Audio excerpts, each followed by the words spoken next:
వాళ్ళని ఏమంటామంటే 4 మాడ్యూల్స్ ఉంటాయి. ఫస్ట్ ఇయర్ ఒక మాడ్యూల్ చేయండి, ఒక ప్రాజెక్ట్. సెకండ్ ఇయర్ ఒక మాడ్యూల్, ఒక ASP.NET చేయండి.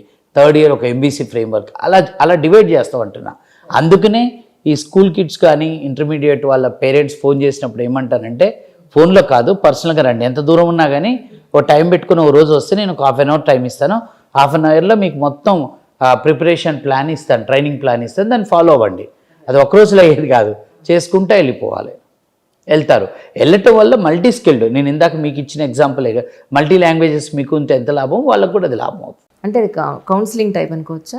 అంతే అంతే. ఒక 30 minutes అట్లా కూర్చున్నామంటే ఆ పిల్లవాడిని బట్టి అతను ఏ క్లాస్లో ఉన్నాడు, ఇప్పుడు ఇంటర్మీడియట్ MPCలో ఉన్నాడా, ఇంటర్మీడియట్ బైపీసీలో ఉన్నాడా, లేకపోతే వేరే గ్రూప్లో ఉన్నాడా, MBCలో ఉన్నాడా, దాన్ని బట్టి నేను ప్లాన్ ఇవ్వగలుగుతాను. రైట్, చెప్పడం ఈజీ అవుతుంది. రైట్. ఫోన్లో ఆ పిల్లవాడిని చూడకుండా ఫాదరో మదరో మాట్లాడతారు, మనం చెప్పలేము. ప్లస్ ఇంకోటి ఏంటంటే వీళ్ళకున్న